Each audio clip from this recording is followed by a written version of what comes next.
Broncos Country! Look above my head. There's a W. Oh my gosh, it feels so good to get another win. The Denver Broncos beat the Jets for their second week on the road in a row to go into Denver next week against the Las Vegas Raiders at 500 in a divisional game. I am so pumped. I know you are too. Broncos Country, here we go. This is the Buck Your Feelings post-game show. Let's go.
Yeah! Broncos Country! What a day to be alive, because the Denver Broncos are now 2-2 for 2024. I am Johnny Baki, the Mile High Viking. With me, as always, my best friend, godfather to my kids, fellow Broncos maniac, Isaiah Henderson, a.k.a. the Bronco Gentleman. What's up, bud? Let's go! Absolutely, baby. Johnny, look at you doing a full marathon, closing us out today. Dude. Get Buck Game Day show. You did the neighborhood full game show. Now you're here hosting the Buck Your Feelings post game show. So that's a round of applause for Johnny for doing an absolute marathon all day. You must have had a roller coaster of emotions all day today, from beginning to middle to end, and you stuck with it. So here you are closing. It's been straight. Out. It's been straight batshit, bro. It's been straight batshit. It's been nuts. First of all, when I went to schedule and get everything ready for today, I did not know that I'd be doing the Buck Your Feelings game day show, or the Get Bucked game day show solo. So I did that solo. On top of that, Jay and Tywai did jump in with me to do some tailgate talk. But when they went to get out, they actually ended the stream instead of just leaving the studio. So I had to literally reschedule a part 2 to finish up the Get Bucked game day show. Then, dude, it was an absolute blast doing the neighborhood. I've never done a podcast like it. It's maybe one of my favorite experiences of my life was doing the neighborhood during the game. I was doing play-by-play. We were talking all kinds of stuff in between plays. It was an absolute blast. We got a bunch of the fans from that show in the chat right now. I can't wait to talk to them. Dude, this day, man. It was not the prettiest of wins, but a win's a win. Yeah? I want to win. That was a dub, baby. Look above us. Look up above us. There's a big red L over there. Yeah, look above us right now. There's a giant red L over the New York Jets. You know why? Because there's a giant green W over the Broncos. What is up, guys? Already in the chat, we got my boy Spence GC. Wait a minute. Did Bill just cut you off? Yes, he did. All I was going to say was remember to catch all of our other shows and kind of give a rundown of those shows, but that's all right. It's fine that, he didn't mean to. Blitz saying, man, I was so pissed that they got away with that fumble for a touchdown. He clearly fumbled. Lots of bad calls against us today. Almost cost us the game. But you know what? Isaiah? Almost only cost us horseshoes and grenades. Well, you're right. Horseshoes and hand grenades. You're right. But I'm going to say this. Almost cost us the game, but we were resilient. We held fast and still got the dub, which shows that this is a resilient team. To me, that's what I see. You know what? It was not pretty. And look, Bo Nix needs to put aside his inhibitions and wear some damn gloves when it's raining. Okay? Yeah, next time for sure. Sure, he definitely, next time for sure. But whatever. In the rain, what he started cooking. But for sure, next time maybe practice with some gloves. If you know the weather's going to come in, and that's a rookie thing. Maybe when you know the weather's going to be like this, maybe try to practice with some gloves, so that way when the game time comes, it's not foreign to you or forbidden to you. Well, we got into it. I don't know why we got into it quite a bit. We got into it quite a bit on the neighborhood today, talking about like a lot of people were trying to crucify me in the chat for being like a bone, for continuously saying, "Hey, look, the ball's soaking wet, all right, and he's slipping." That's why an accurate quarterback. I was like, that's exactly why an incredibly accurate passing quarterback is currently throwing 2 or 3 feet above the heads of his receivers, is because the ball is slipping because it's wet. And then we got into it. People were like, well, does it rain in Oregon? Well, yes, it does. However, we also got into the fact that college footballs and NFL footballs are slightly different in the width and girth of the football, which changes things for him. He's never worn gloves. I get that, but he needs to learn because you can't use. In addition to that, Johnny, the same thing was happening to Aaron Rodgers too. Remember, the Jets' offense wasn't clicking at all either. It was just a defensive game. The rain made it worse. It was the same way for both quarterbacks. But Aaron Rodgers is the vet, so he was able to pick it up sooner. But later on in the game, one of the reasons why we picked it up is because we saw old school Javonte Williams today. He's back, baby. The run game, we stuck with it, and it hit, and it was against a good defense. Hey, a good defense when we gave up sacks for 2 games in a row. 0 sacks, 2 games in a row. And we'll get into the stats here in a minute. We will get into stats in a minute, everybody. But the reason why Bo Nix was able to pick it up when the rain stopped and he had his hand warmers because the run game started to go, and then you saw deep shots down the field to Courtland Sutton accurate the ball, and then we started to move the ball, and then he scored his first passing touchdown. Well, hey, and I would love to point out. Last thing, Johnny, before getting on Bo Nix, Aaron Rodgers didn't have a passing touchdown this game. Bo Nix did. Nope. I would love to. All they had was field goals. But I would love to point out for a second that when we started to click, when it started to hit, when we started completing these passes, and Courtland Sutton got his toe tap touchdown. Let's go, Broncos. We can see this, Bryce. It's good to see you, bud. The rain stopped. I don't know if you noticed that, but if you watched close, the rain had stopped. And that's when both teams started to fire on all cylinders, was when the rain had stopped. The rain played a ridiculous factor in how this game ended up. Okay, it just did. Whether you want to acknowledge it or not, whether you want to, again, crucify me in the chat for making excuses about the rain or whatever, I've played a game in the rain. It completely changes the way the game plays in every single way. The ball is slippery. The ball is slippery, period. The ground is slippery. Every bit of it is changed because of the moisture in the air. So I'm not making excuses. The truth is the truth. Facts are facts. Science. Science. And before we get into the stats, guys, if you're here from MHRT, go ahead over to the Orange and Blue Network, like this video, subscribe to this channel, hit that thumbs up and that notification bell so you don't miss any of our channels or in our videos, because we have a lot coming this week and the Broncos won. So you definitely want to catch those, because that's definitely the best time to watch is when we win. And if you're here from the Orange and Blue Network, go ahead over to MHRT, where Johnny was earlier hosting the Neighborhood Game Day Show. No. Time out. The Neighborhood is now simulcast every week on both Orange and Blue Network and MHRT Network. Full game day coverage for both networks. And you subscribe on either channel, whether Orange and Blue or MHRT, you will get the neighborhood no matter what. So, guys, don't forget to like this video, subscribe to the channel, and share this video with your friends and family because we got a win versus the New York Jets. And Johnny, go ahead. Your turn. Oh, I was just saying the Jets. We got to give some love. We got all this love that we're going to give to everybody in the comment stream, but we got to give some love to the sponsor of this show, and that is Dubby Jitterless Energy Blend. All right, you can see the link in the bio below. All right, give me just a second. Okay, I closed it out for the neighborhood because we didn't do Dubby on the neighborhood, but give me just a second here. No, take that down. What are you doing? You're killing me here, Smalls. Anyway, all right, guys, jump on over to Dubby.gg. Show some love to the sponsor of today's show. Dubby Jitterless Energy Blend comes in a multitude of delicious flavors.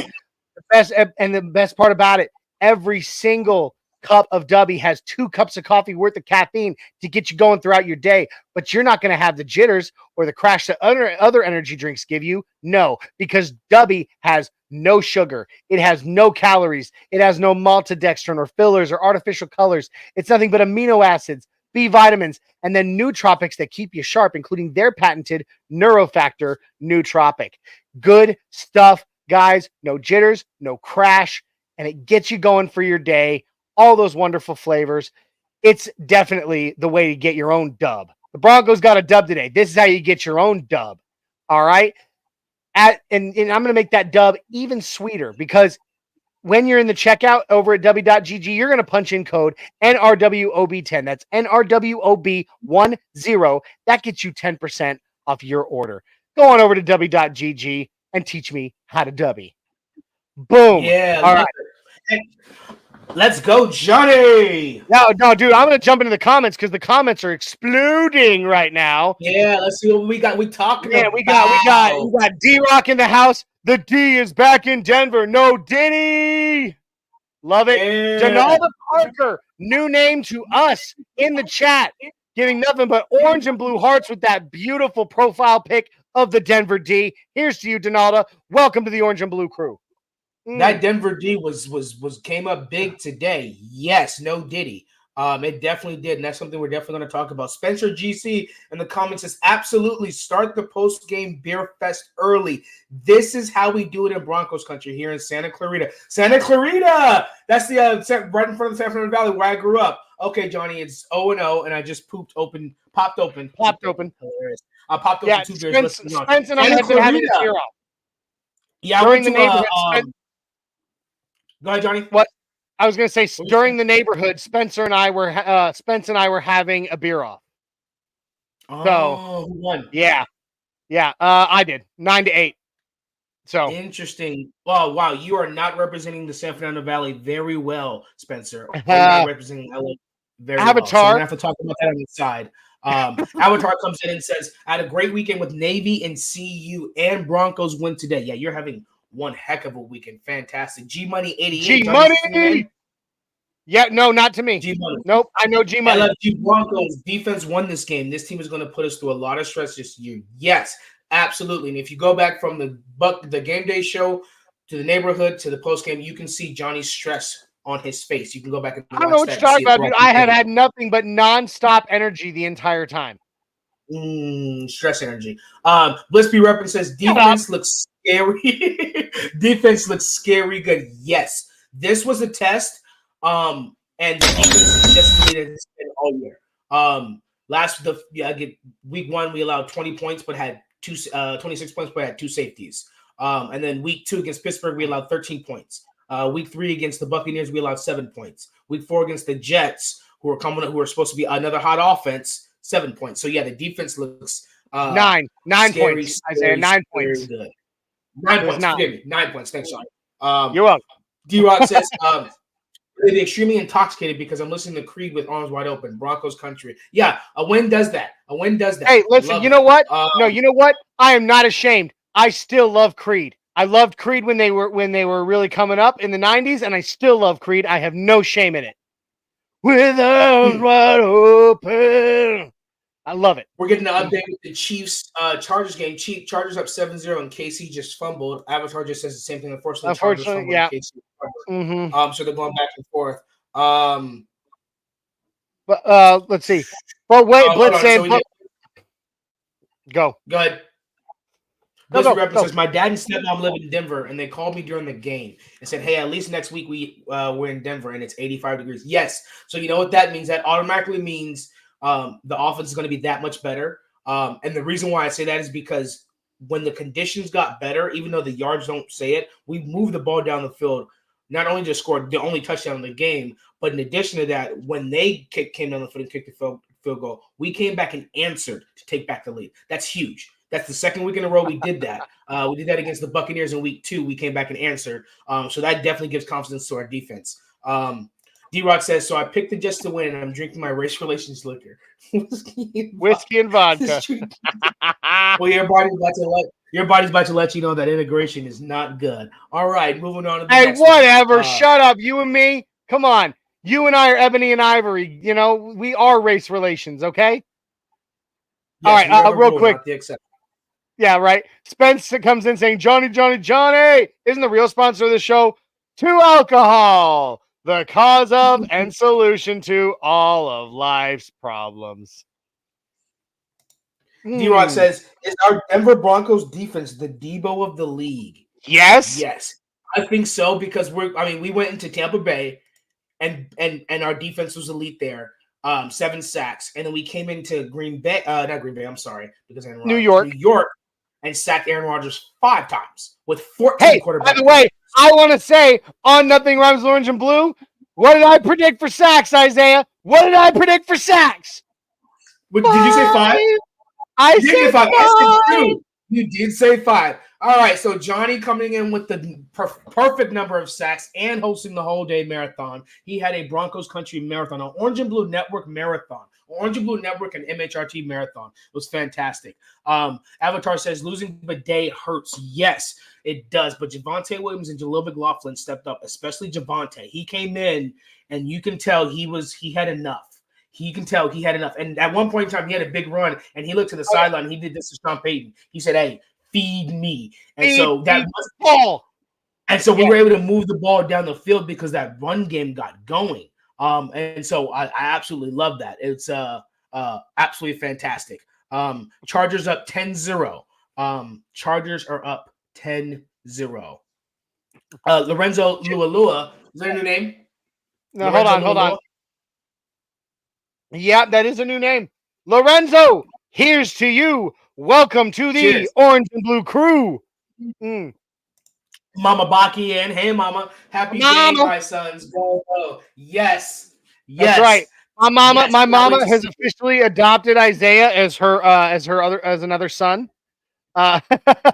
Which is fitting considering that next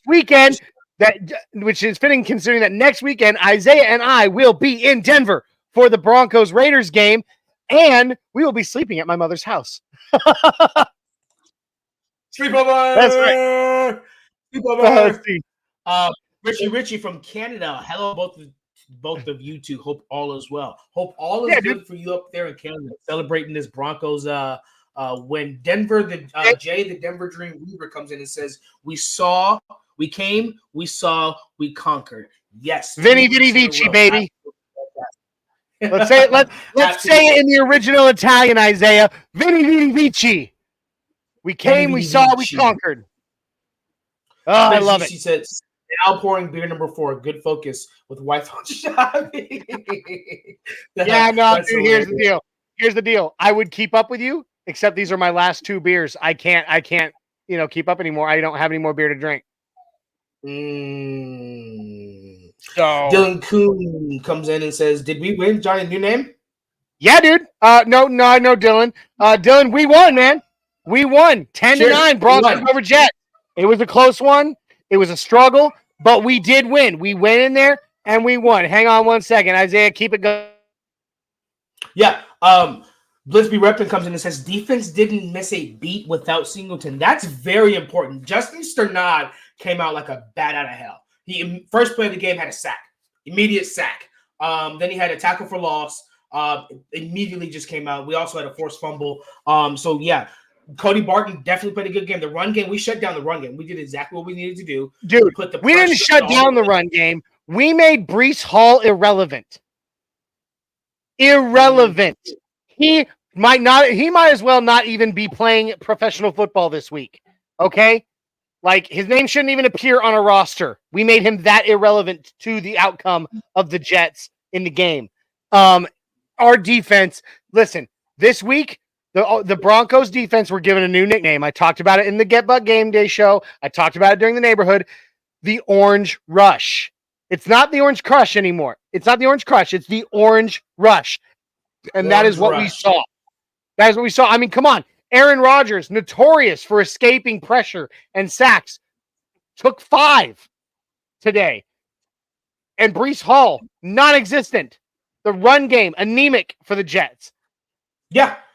The Orange Rush is real. We are here to stay, and they are going to be, who was it? Oh, John Gruden this week literally said by the end of the season, the Denver Broncos defense will be a household name. So yes, there you go. And it's definitely evident 4 weeks in a row. The first, as Sean Payton says, the first quarter pool. This defense is absolutely elite. How did Surtain do? Hold on. Where is this? Right? Yeah. Here we go. How did Surtain do? Garrett Wilson had 2 receptions for 33 yards. That was it. That catch was out of bounds. I don't know why they didn't overturn that. That catch was clearly out of bounds. Yeah, I looked at it again, and definitely his knee was on the line. And if it had been any other team other than a mainstream team like the Jets or the Chiefs, they would have overturned it like that. I guarantee it, but they didn't. And we would have kept that challenge because on that fumble, that was a fumble for Aaron Rodgers. We would have kept that challenge. But Surtain as well, absolutely elite pass breakup. Riley Moss always does well. He's always going to be targeted, but Riley Moss is always in the area. He's never beat. That flag on him was ticky tacky. Very ticky tacky. Well, no. I would venture to say, here's the thing. I saw it and I thought it was ticky tacky, and then I watched the replay and it was not. He never turned his head. He never located the ball. He did not play the ball. The one in the end zone? Yeah. Okay. That was ticky tacky. But I forgot about that one too. Yeah. Yeah. The other one was an obvious pass interference. Yes. He did not turn his head, and that's something he's got to work on. That's for sure something he's got to work on. That shows his inexperience. That's his inexperience on display. Jaquan McMillan was everywhere, as always. I mean, he was everywhere. Run game, pass game, everywhere. The defensive line. I don't even know who led the team in sacks. I know we had 5. I don't know who. I know PJ Locke had a great one. Man, there were so many sacks. I don't even know. And guess what? We didn't give up a single sack. Not one. Not 2 weeks in a row. One. With and Alex, I will say this: besides the Garrett Bulls offensive false start, we really didn't give up a whole lot. In majorly early in the game a little bit, but as the game progressed, our discipline got better, and there wasn't an insane amount of offensive flags on us. There was an insane amount of offensive flags on the Jets. I mean, they were false starting all over the place. You know what the funny part is? And Vance Joseph obviously gets a game ball today. We're going to say that before we even get to it. Who's got balls? No. We don't talk about game ball, so it's game ball time. No, but what I'm saying is they were so disciplined that Aaron Rodgers' hard count affected the Jets more than it didn't affect them. We didn't jump off sides one time. But his hard count got them the false start almost every time. That's how disciplined we were. And it was insane. Dylan Kuhn says Bo Nix just needed a jump start. Yeah, you can tell once he sees the ball goes to somebody's hand and he makes a completion. One thing about him is he gets in rhythm quickly. Once he sees that, once he makes a completion, he gets in rhythm quickly. Shout out to Cortland Sutton again today, who also had a back-to-back pretty glorious. It was very glorious touchdown. Yeah. Yes. He had a few drops. He had a few drops. Touchdown. But and then there's that one. Huh? They weren't the best throws on. No, they weren't. There was one or two. I would say there was 2 that I said that if you would expect someone getting the paycheck Cortland Sutton is to make that catch. regardless of how good regardless of the throw. Now, there was the one that we did challenge that we shouldn't have.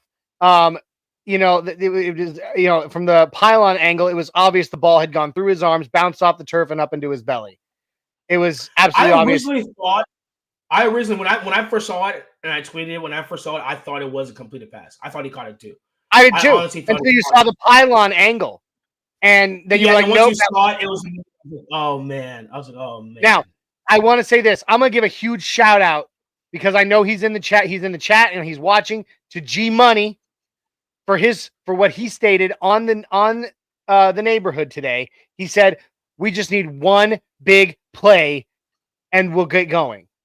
And I want to say that big play was the crossing route over the middle pass to Cortland Sutton over the 50.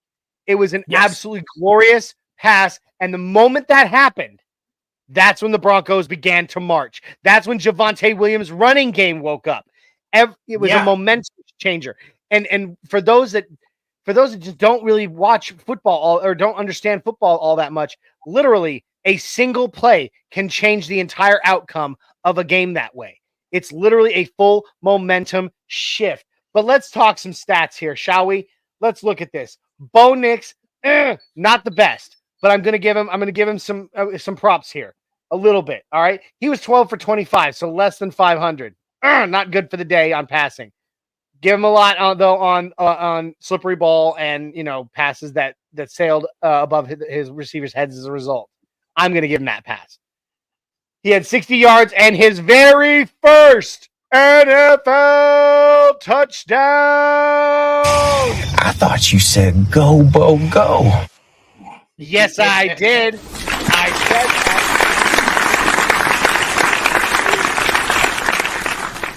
Let's give it to Javonte Williams. 16 carries for 77 yards. Still not the Javonte Williams that we want, that we are truly looking for. We're looking for rookie season Javonte Williams, who was breaking, who's hitting over 100 per game. But you know what? He came alive when it counted. And he got us. Totally redeem yourself. Yes, sir. Let's see. Blitz saying, I think Reynolds should have caught the first down, though. Yeah. I agree. He should have. That was a bad drop. Jair. Hello, Jair. It's good to see you. It says, versus Aaron Rodgers today, 14 QB hits, 5 sacks, 4 of 17 on third down. No touchdowns allowed. Can you scream? Scream. Elite defensive play. In addition to that, today's loss to Denver makes the third time he was held to 0 touchdown passes. December 14, 2014 against the Bills, December 16th, 2018 against the Bears, and today against the Broncos. This is the first time he's been held to 0 touchdown passes at home with 42 plus pass attempts. And hang on. Yes. In a 20-year career, well, no, it's not 20. It's what? What is he at now? 15, 16 years? Yeah, somewhere around there. Yeah, I would say 16. I'd say about 16, 17 years. In a long career, that's only the third time he hasn't thrown a touchdown in a game. That's insanity. With 42 plus pass attempts. Now, I'm not sure why our friend Bill from Broncos Breakdown is saying, let's go Chiefs, because I don't ever want to hear those words come out of your mouth again, Bill. But we'll talk later. If for the Broncos, the Chargers need to win, because the Chargers are the easier team to beat. So if the Chargers beat the Chiefs and we beat the Chargers in 2 weeks, that looks better on us in case we split with the Chiefs later on. Agreed. Dylan coming in paraphrasing Vin Diesel, saying, don't matter if we win by a mile or a point, winning is winning. I love it. Let's talk a little bit more here. We had Jaleel McLaughlin, who went off 9 carries for 46 yards. So not bad. Overall. That's good. 5 yards carry. Yeah. Overall, 126 yards on the ground today by the Broncos running game. That's 2 weeks in a row. Check this out. Hey, I want us to check this out. That's 2 weeks in a row that the Broncos have had over 100 yards rushing a game and not given up a sack. and that's also 2 weeks in a row with Palchevsky at right tackle. That's very interesting. The run game is improved. I'm gonna call it now, and you can hot take it if you want. Mike McGlinchey's losing his job. Listen. First 2 weeks, Mike McGlinchey in. It's early, Johnny. It's early, but Mike McGlinchey through the first 2 weeks gave up more pressure than any right tackle in the AFC West.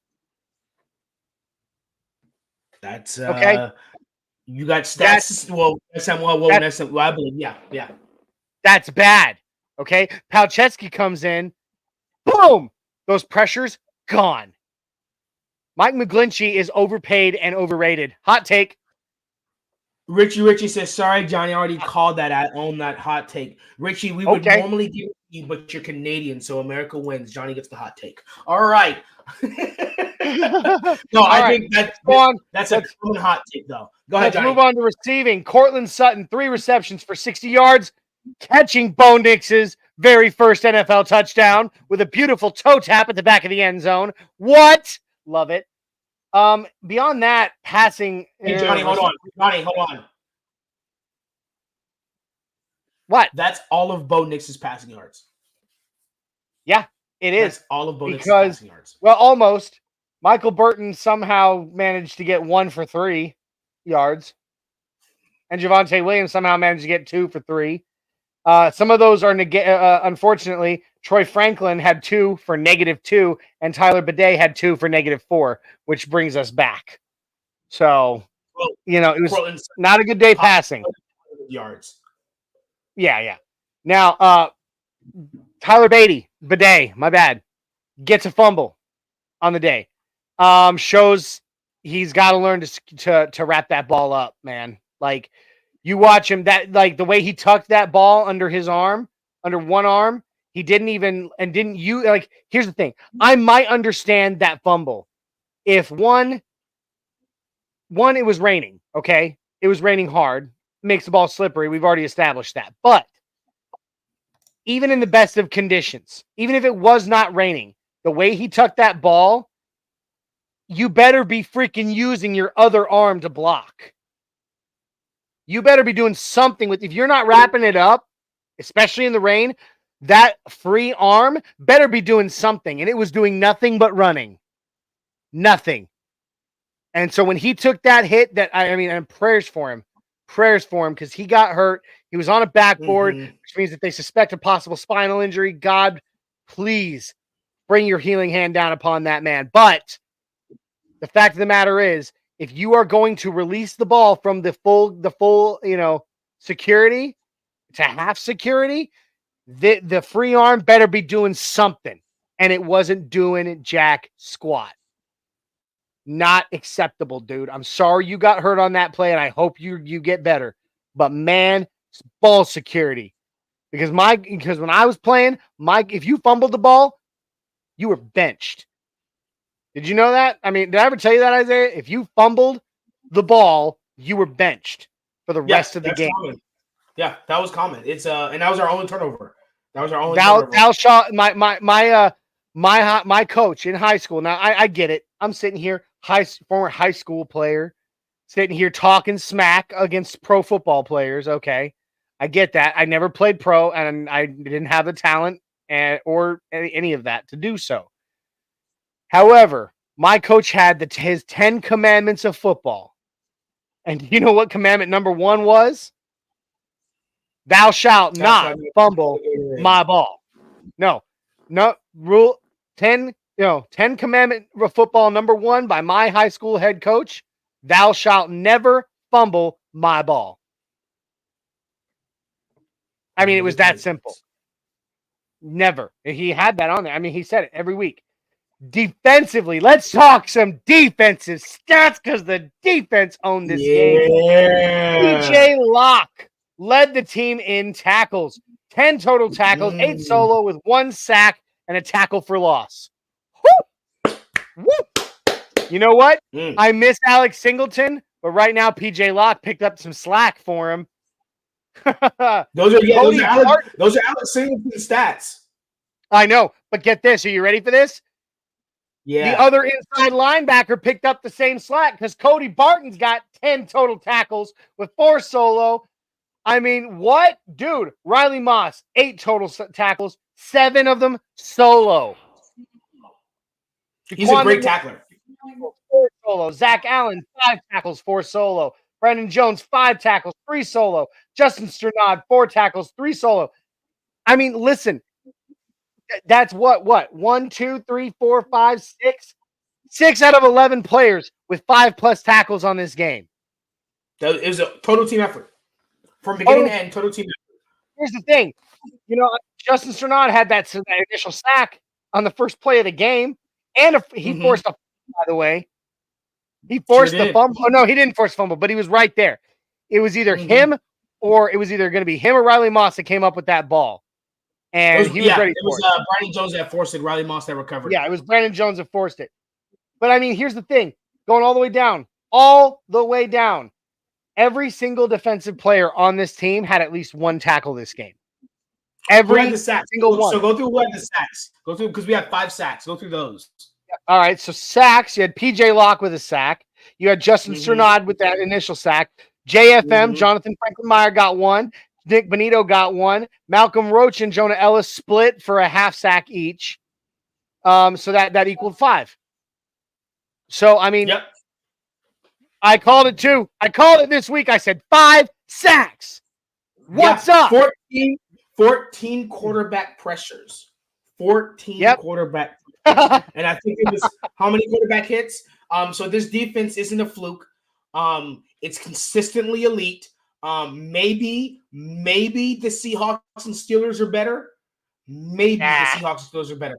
The only other question was the Jets, because up in the rankings, the Jets were up there with the Broncos in top defense. But like I said earlier, no sacks versus our 5. So that's a big deal. That's going to be a hit on the defensive rankings, but that's also going to be a boost for ours because last week we were ranked number 14 coming into this with no sacks against Tampa Bay. Now we go up against an elite defense who's known to bring pressure with 4, to rush 4. And we gave up no sacks as well. So that's going to look very well for our offensive line. They're starting to gel. The rushing game's starting to look better. So they're starting to gel and get better and better. And it's looking like scary hours. So all we need is consistent quarterback play from the rookie. The run game is getting better, so that's definitely helping them. So it's looking absolutely fantastic. It's looking absolutely fantastic. We got the win. Go ahead, Johnny. I was just going to say, I want to mention a lot of people are going to be calling for Bo Nix and the offense to be the fallers be fallers in this game. And they were, in a way, stats wise, sure. But I think rain play is a totally different ballgame. And it's not something Bo Nix may have experienced a lot of it in Oregon. And, but that it is what it is. He hasn't been in Oregon for a while. It doesn't rain in Denver very much. Okay. I'm from there. It doesn't rain there very often. You don't get to practice much in the rain. It changes things. So you can call them fallers, but there is a definite faller this game for me. I don't know if you want to call out a couple of fallers this game, Isaiah, before we get into game balls, but I've got one that's a definite faller for me, which sucks because he's been one of my game ball recipients for almost every game, and that's Will Lutz. I didn't even think about fallers. Takes a step back. Somebody taking a step back this game. And for me, I'm going to call it out, Will Lutz, man. Like, you've made that kick so many times.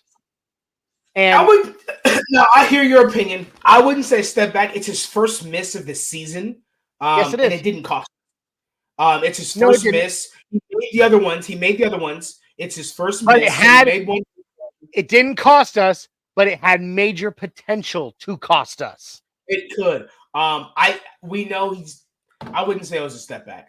I would if say he had made that kick, the only way that the Jets could have won was to score a touchdown. The only way. We got bailed out by the fact that Greg Zuerlein, who was on my fantasy team, missed that field goal. So I'm both like I'm torn about that, But like, yeah, well, let's do. But you get what I'm saying, right? Like We got bailed out by the fact that the Jets drove down the field, and then Greg Zuerlein shanked it to the right. He doesn't usually miss those that much. Neither does Will Lutz. But if Will Lutz had kicked that field goal, the only way the Jets could have won the game at that time was a touchdown. It had high potential to cost us dearly. So my point is, I'm not like calling in, for execution or crucifixion or whatever of Will Lutz. Okay, I love Will Lutz. In fact, I'm you guys. If you guys go back to any of our post game shows over the past, all the way through the preseason, I've given Will Lutz like 5 game balls for his consistency. It's this week I'm saying he took a step back because his consistency fell off. And again, referring to the rain. You could, if it had been raining at the time he missed that field goal, I might have been able to say ball's wet, slipped off the split the wrong direction, whatever. That was the point that the rain had stopped. That missed kick completely, and the ball was, I looked back, the ball was held correctly by the placeholder. That was a missed kick by him. Before we get to blitz, one more stat. Aaron Rodgers was sacked 5 times today. He was sacked 5 times combined the first 3 weeks. And that includes against San Francisco with Nick Bosa. This defense is legit. It says Isaiah and Bob. Orange Rush, baby. Orange Rush. What do you think about the Orange Rush stacked up against the no-fly zone? I felt like the no-fly zone didn't get this many sacks, but definitely got more turnovers. But I think this D is mean. Yes, they had more turnovers, but here's the thing is that they were the number 2 or 3 third down offense, or number 1, I think, third down offense in the NFL. I think we were the number 3 third down defense. They went 4 of 17. So even though we don't take the ball away, I'm going to pull up team stats here. Even though we don't take the ball away as many times, when it gets to third down or first and second down, we're going to get tackles for loss. We're going to get you in the backfield, and we're going to stand tall on third down. As we saw when they went to the goal line, that was a great defensive stand. That's the run defense right there. Phenomenal. The field goal. No touchdowns today by the Jets, only by the Broncos. Yeah, this defense is and they said it today. They said they only have one first round draft pick on this defense. And it's Pat Surtain. They said Riley Moss is a second, third round pick. Jaquan is an undrafted free agent. And so they're just talking about how this defense is so well together. And as you said, they're playing they're a lot more aggressive because most of them are coming back this year in Van Joseph's defense. And JFM said one thing he said coming into this defense, he said, I like what they said. They're going to move me around. And he said, I came out here to play with these dudes. These dudes are fast. They want to hit and they talk. He said, what better place could you ask for? And he had a great game today.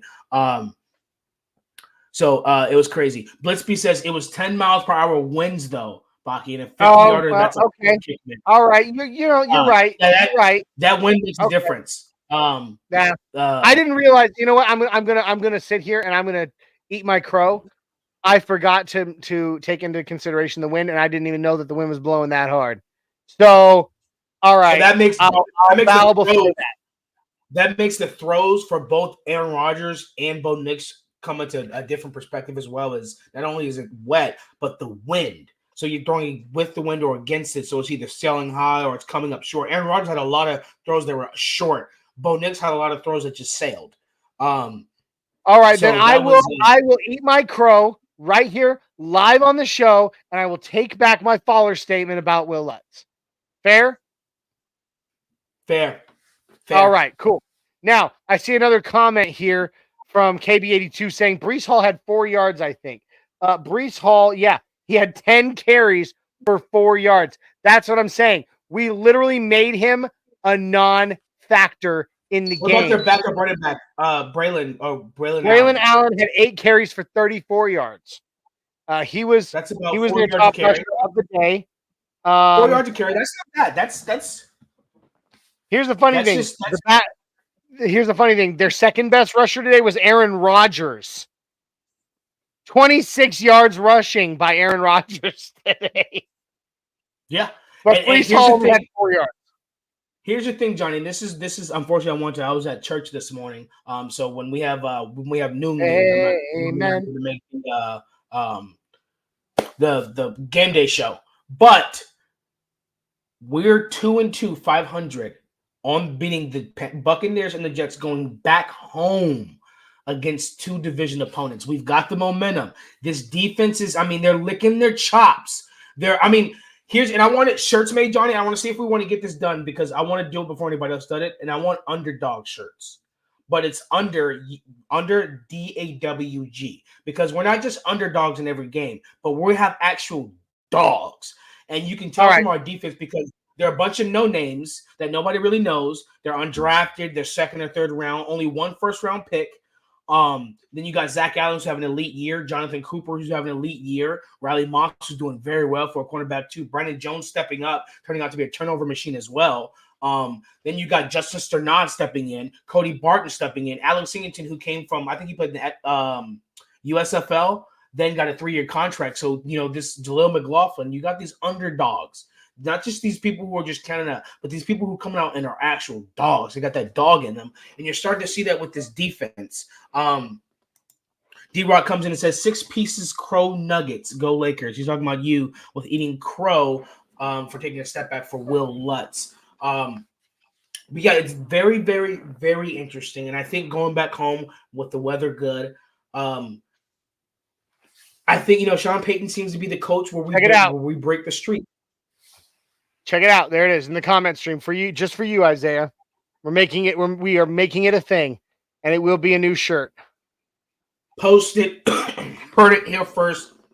Hashtag underdogs. And Johnny, I don't know if you want to make both of them or you can make one of them the Denver D.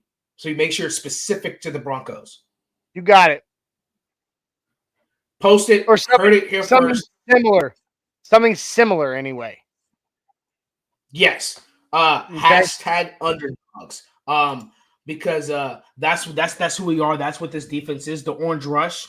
We're the underdogs. And that's who we are. Yes, I love that name.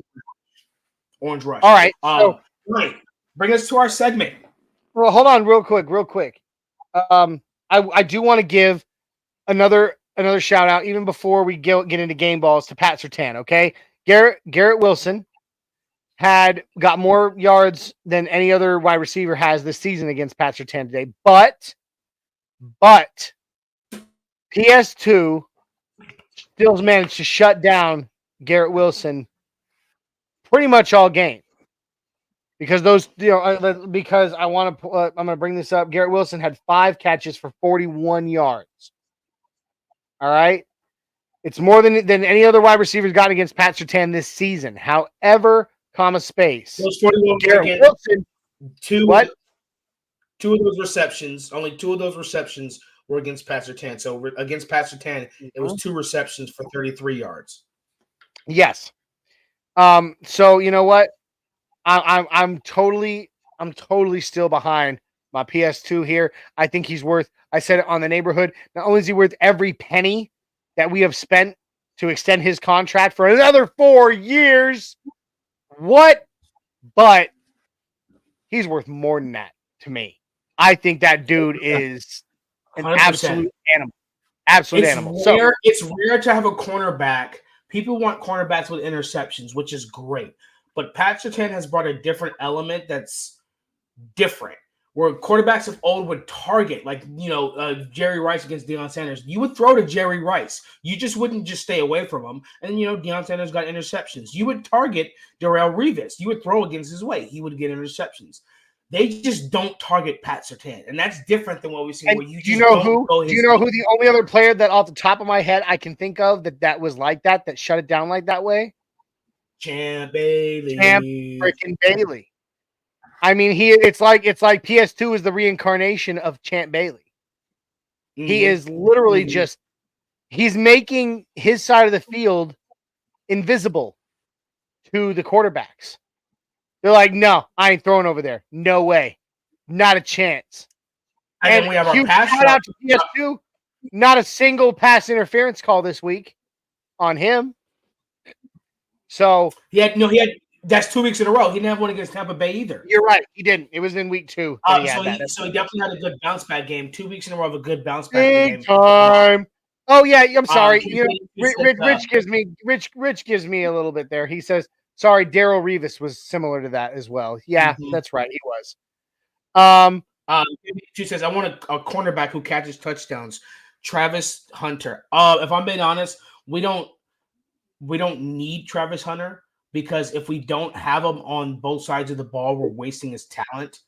And we really don't need him on the defensive side of the ball, do we? Listen, if we are on the board and Travis Hunter, no matter where we draft, and Travis Hunter falls to this team, you don't pick him. That is the stupidest choice you can make.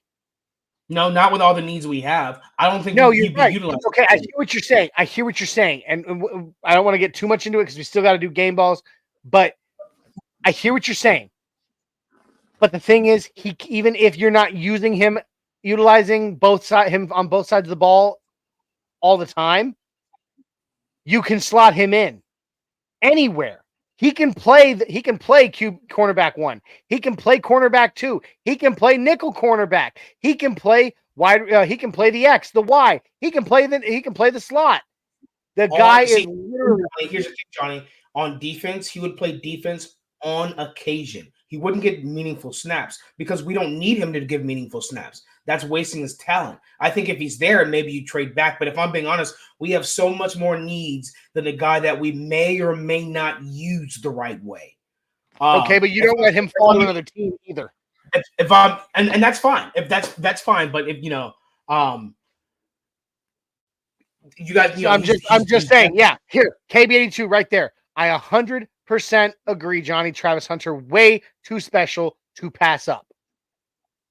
But there's also a bunch of other wide receivers that are going to be in the draft. There are also a bunch of wide receivers that are going to be in the draft that we can sign as well. Like I'm saying, if it's honestly wasting his talent away to have him on a team that you're not going to play on both sides. I get that. I see what you're saying, and this is not just me wearing my Buffs glasses right now. Johnny, hold on. We have left tackle that we need to fix. We have center as well. We also definitely need a running. We're not taking a center. We're not taking a center in the first round. I'm not saying that's what we're taking in the first round. I'm saying these are the glaring needs we have. And to get your first round on a position when you definitely need left tackle, there is definitely need left tackle more than anything. I agree. However, there is one, and I mean one left tackle coming up in this draft who is first round potential. One.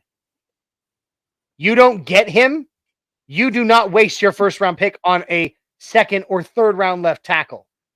No, you get a wide receiver. You get a wide receiver. And go get Travis Hunter. He is a bona fide wide receiver 1.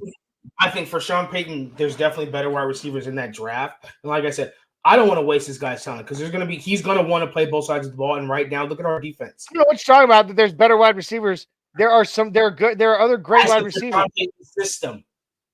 He would fit in Sean Payton's system absolutely perfectly. We're trying to figure out how to fit Marvin Mims and Troy Franklin, and you're saying we're all of a sudden going to figure out how to use Marvin Mims, Troy Franklin, and Travis Hunter at the same time. All while we're not using them on defense. Since we've opened this can of worms, we definitely need to get into it a little bit. Right now, our wide receiver core is middling at best. I agree. It is not a great wide receiver core. We have Cortland Sutton, who and I love Court. You know that I do. Who on most teams would not be wide receiver 1. I mean, correct me if I'm wrong. Wide receiver can be down deep in the draft. We need better blocking wide receivers to get open. KB82 says I would cut Marvin Mims and Troy Franklin for Travis Hunter. My thing is, I agree that he's a great talent, but you also have free agency. You also have a bunch of guys in free agency coming open that may fill those slots as well. So then you may fill those in free agency where maybe you get T. Higgins. Unless you're able to go get T. Higgins. Let me finish. He's a free agent. Maybe you trade for Mark Andrews, who's coming up on his last year on his contract, and Isaiah Likely's getting all the targets with there. So if you can fill that up as well, if you can fill those holes as well, you may not necessarily need a glaring need in wide receiver like that. So what I'm saying is right now, with all the needs we have, he fits more on another team. I mean, if we grab him, I'm going to be grateful for it. But for me, I think we just have so much centerpiece that we actually need, that we can use the right way. I just don't honestly. I don't trust Sean Payton to use him the right way. If I'm being honest, the only way right now that I can say don't get Travis Hunter is if you go get T. Higgins in free agency. You get T. Higgins, fine. Yeah. Blitz says he agrees with me because we have a lot of cash next year. We can make money. Yeah, we have a lot more cash freed up. This year we don't have. Next year we have a little bit more, and the following year we're flowing. So we have a little bit more where we can go fill those. We can also fill those in free agency with left tackle as well. Kenny says I need to play Isaiah more in fantasy football so I can trade him a bunch of middling players for best player in the league. First off, you'd never get a trade out of me because I don't check my fantasy notifications. So I would need to know you traded. And why even play? Actually, I just checked my fantasy. I'm doing decent, but Patrick Mahomes sucks. So okay, we've opened the Pandora's box. Okay, we're gonna take all the evil that came out of it. We're gonna shove it back in, close the lid, and it's time to talk about balls. Because I want to talk about balls.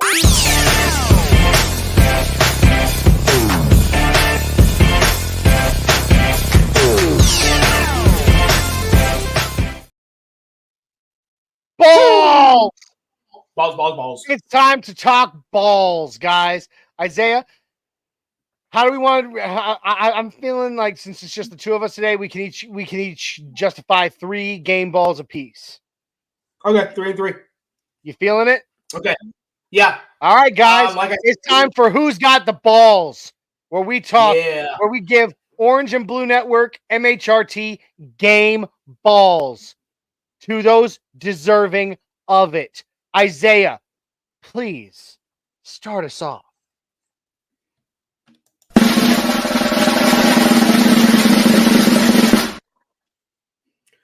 Justin Sternad. Justin Sternad's going to get my first game ball. I think Alex Singleton tearing his ACL was huge news dropped on Broncos Country. You're away from home. You got to come together. You got to change the game plan.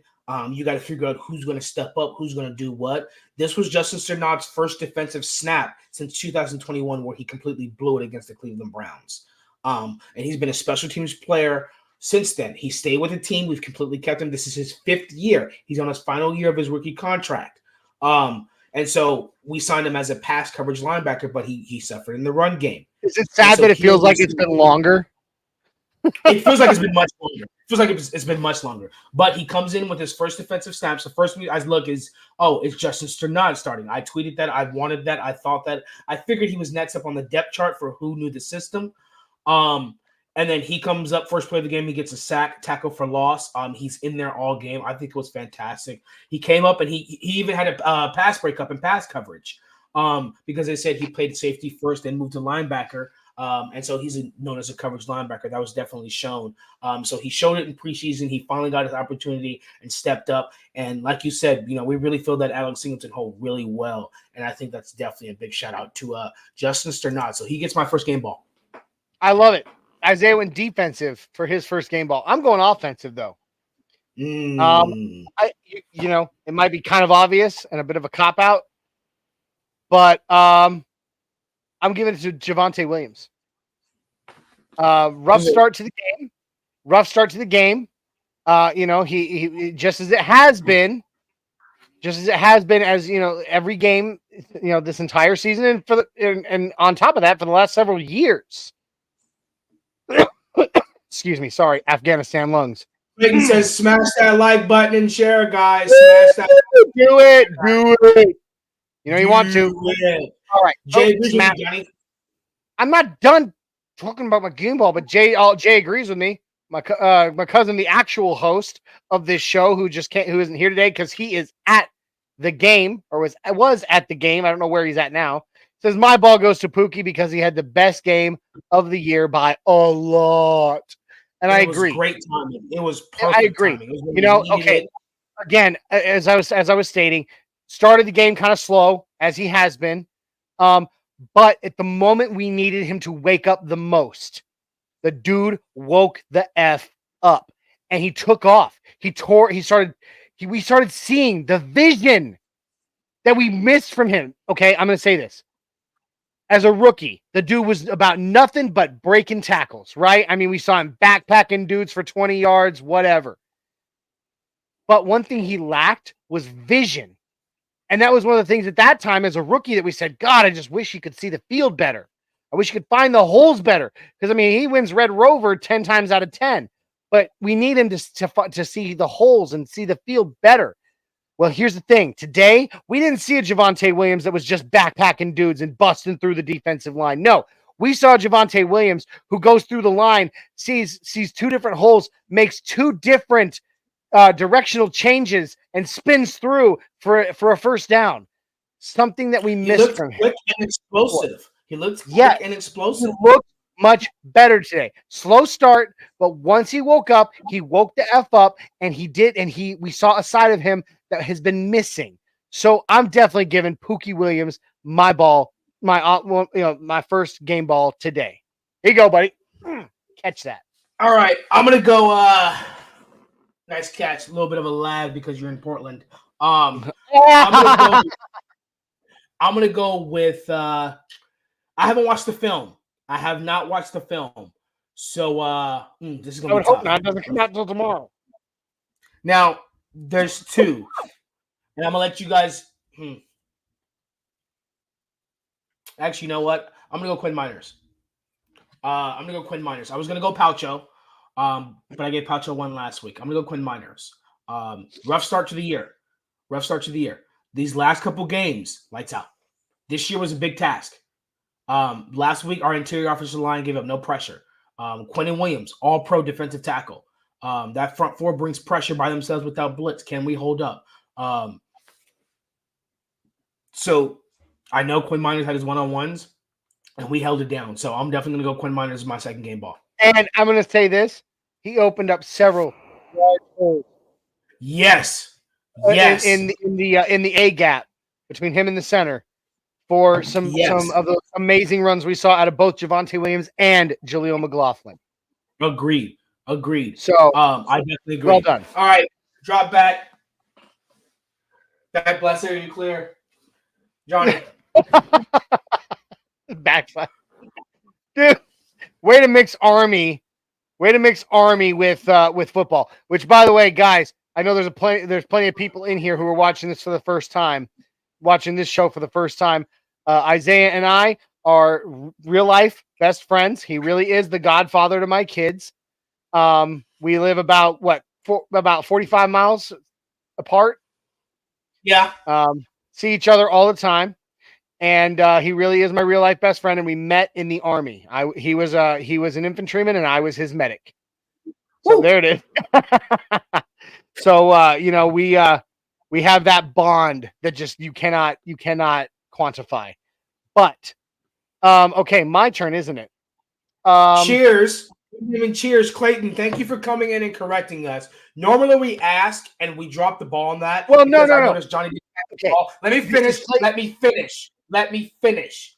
We dropped the ball, and so that's on us. We apologize. Cheers to Clayton here on. Welcome to the Orange and Blue Crew. First time. This is not Clayton's first time with the Orange and Blue Crew. This is Clayton's first time with the Buck Your Feelings post-game show. That's why I had to. His first time. Cheers for your first time. Okay, but what I'm saying is the reason I didn't give him a toast when we first read his comments was because because I have toasted him and welcomed him to the Orange and Blue Crew before. I'm just saying it's his first time on the show. Shut up, Isaiah. God. All right. Now, next game ball. This one's a little tougher, but I'm gonna go ahead. I'm gonna give mine, regardless of his two pass interference calls. I'm gonna give mine to Riley Moss. Dude was in tight coverage. He played. Let's see. I'm pulling up. Pull it up. Isaiah, pull it up. Just kidding. What about pulling up? I don't know. You were the one pulling up all the stats earlier. All of a sudden, now you're going to throw it back last minute. Stop panicking. I'm just messing with you. No, Riley Moss had 8 total tackles, 7 of them solo. All right. He was everywhere he needed to be when he needed to be there, regardless of the fact that there were 2 pass interference calls called on him. One, like you said, was ticky-tacky. The other just shows his inexperience. And he can work on that. That's that, turning your head. Here's the thing. Even if you are actually looking for the ball, just turn your head one time. Yeah. All you got to do is turn your head one time, and that negates any pass interference call that can come your way. Agreed. You can make it quick. You can be like a quick snap. Like, just turn your head. Yep. He'll learn that. But regardless of those, he was blank. Even Pat Surtain was doing what his job, as we've already stated. He was blanketing his side of the field and making it impossible for Aaron Rodgers to throw to his side. So almost all targets went to Riley Moss's side of the field. And regardless of those pass interference and a few passes caught over him, Riley Moss, as always, as he has been all season long, it was everywhere he needed to be when he needed to be there. And he was doing his job very, very well. With several, several pass breakups too, by the way, I want to point out. Mm-hmm. He's more, he's more of an asset than a liability. He gets a couple penalties, but more times than not, he's there. He's doing what he needs to be, and there's a bunch of coverage sacks. He's, like you said, he's going to learn from that. He's going to grow. It's year 2, first year starting opposite Pat Surtain. He's high targeted. These targets are going to get him that much better. The more he's targeted, the more film he has on tape to watch and learn from. Absolutely. So, he's just going to do blitz comes in. Before you give him is OnePlus open foldable phone. It is not a OnePlus. It is the Google Pixel Fold. All right, toss the ball back. Here it comes. Ready? Go. Catch. Great. Damn it. All right. That was a bullet. That was a bullet pass. There's no way it took that long to get to you. Go. You're in Portland. There's a lie. Okay, so my final game ball. I was going to. Vance Joseph definitely deserves one. John Payton's going to give him one, so I'm not worried about that. I'm going to have to go, and I think I'm just going to have to stick with the secondary, and I'm going to have to stick with Jaquan. He's so underrated. Even in Broncos country, he's underrated. We talk about Riley Moss because he's the other boundary corner to Pat Surtain. Riley Moss is what, second round pick, third round pick? Jaquan is undrafted. He's undrafted. He's like Chris Harris Jr., one of the best nickel corners in the NFL. And we see it time and time again. He's excellent in run defense. He's excellent in run defense. And he's just as good in pass defense. He gets targeted. He gets pass breakups. And he just he just brings that secondary. I think he brings that secondary together. Because as we've known in the past, you can have good boundary corners, but you can have an absolute liability in the slot. And the quarterback will tear you to shreds with that. He brings that together. And I think he makes Brandon Jones' job easier and PJ Locke's job easier. And he takes away the middle of the field where they love going. So he's underrated. He doesn't get enough applause as always, but I think I'm gonna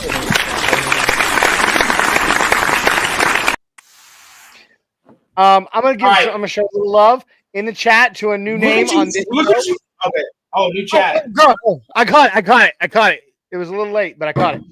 All right, there we go. Freud and Brandy. I know who this is. This is Brandy. She's awesome. She is a regular on The Neighborhood.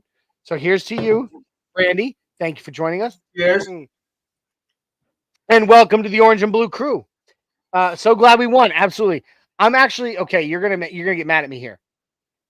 I'm going to give another game ball to the defense. The defense owned the day. Why would I get mad at you? No. You'll see why in a second. But I'm going to give the game ball to another member of the defense. Bo Nix is going to get a real game ball for his first touchdown. I'm not giving that to him though, because he did, he being unwilling to adjust yourself to be a better player is not a good excuse. He's, to have literally gone out there and said, I refuse to wear gloves, not okay. If that ball is slippery and you can't grip it, you need to put some damn gloves on, dude. In his defense, we did score the only touchdown without gloves. There's that. But to go under 500 on passing because you refuse to put on some gloves, not okay. Okay? I hear you. But I'm not giving it to Bo Nix, even though he might be the obvious since he got his first NFL touchdown. I'm giving mine to PJ Locke. PJ Locke has stepped in a big way. He, at the strong safety position. He's such a good strong safety. He really is, and he's absolutely just tearing it up. He, like you said, he's just like Jaquan McMillan. He is all over the field. He's an underdog. Big time. A big hashtag. There it is. Hashtag underdog. Hashtag underdog. But I'm going to say it. 10, he led the team. 10 total sacks or total tackles, 8 of them solo, and a sack on the day. And that is not including the passes defensed by him. He did a phenomenal job. He was all over the field. He was everywhere he needed to be. He was the man today. So PJ Locke gets my 3rd game ball, and then this is why you're going to be pissed. I'm giving a 4th game ball. But you're actually not going to be pissed because it's not to a member of this team. I am giving a game ball to my wife today. Yeah. I give a game ball to Barbara.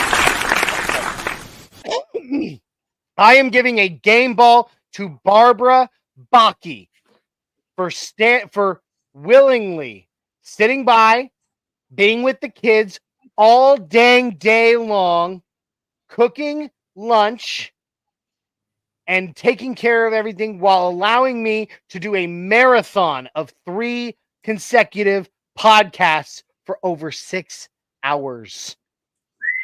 My wife is a beast. She is incredible. I love her with all my heart, and she absolutely gets a Orange and Blue Network MHRT game ball today while she stood by and allowed me to accomplish the Orange and Blue Network game day takeover. So absolutely. Thank you, my love. And you get a game ball today, even though I know you're just going to put it in the drawer in your nightstand and never look at it again like you do pretty much all the keychains I've bought you. That being said, comes in says, but bigger shout out to the offensive line. Yes, 2 weeks in a row, no sacks. 2 weeks in a row, rushing game went over 100 yards. Didn't start off that way, but it comes in when we needed it, and it's there. So it's not stagnant anymore. Don comes in and says, Zach Allen, the anchor of this defense, gets my game ball. He is the anchor of this defense. And you know what? Zach Allen is a talker. Zach Allen is a trash talker. Every play, he's a trash talker. And I think he's one of the ones JFM was talking about when he said these boys talk. Zach Allen is a talker, but he can back it up. He's definitely having an all-pro season. Yep. Blitz, we're going to get ready to roll out of here, but Blitz popping in saying, my wife keeps my game balls in her purse every day. He then says, shout out to Baki's wife. Her name is Barbara. Give her a shout out. Show her the love. And Blitz B. Reppin's wife for keeping our balls safe. Well done, ladies. Well done. Well done, ladies. Guys. Close this out, Johnny. Yeah, we're getting out of here, boys and girls, guys and gals, everybody watching right now. Thank you for joining us today as Orange and Blue Network did a complete takeover of game day coverage during the Broncos and Jets. Thank you for joining us for this segment of the Buck Your Feelings postgame show, which ended with a W up above us right now. We are so excited. We cannot wait for next week when Isaiah and I will be in Denver for the Broncos versus Raiders throwback game. Throwback jerseys, baby. Woo! I'm so pumped. It's going to be so much fun. Oh, here comes the game ball winner herself. That was me. You're welcome. There goes the game ball winner herself. I gave you a game ball. All right. That being said, we cannot wait for that game. There's going to be somebody else hosting both the Get Buck Game Day show and the Buck Your Feelings post-game show because Isaiah and I are out of town. But don't forget to check out all the awesome content on both MHRT Network and Orange and Blue Network. I'm going to shout out Orange and Blue Network because I still don't have all of MHRT's memorized in my head. But do not forget to check out the rest of Orange and Blue Network shows. Tuesday night, we will have the flagship podcast, the Nothing Rhymes with Orange and Blue podcast. Wednesday night at 7 Central will be Broncos Talk, hosted by Adon Diaz and Ty Y, the fantasy guy. And guys, I cannot say enough good things about both Orange and Blue Network and MHRT Network, as Isaiah just threw them up there. Please like, subscribe, share, comment on MHRT Network on YouTube, X, Facebook, Twitch. Hell, excuse me, beer burps. Hell, they're even MHRT is even on Instagram, so come check us out there. And if you're on MHRT Network, please do Orange and Blue Network a favor and jump on over, give us a like. There it goes. Like, subscribe, share, comment on YouTube, X, Facebook, and don't forget to follow the audio versions of every one of our podcasts wherever you listen to your favorites. Guys, this has been an absolute blast. What a day. The Broncos are 2-2 going home against the Raiders. What momentum to ride, baby. It's going to be real. We love you, Broncos country. Thank you for joining us. We are out of here. Go Broncos!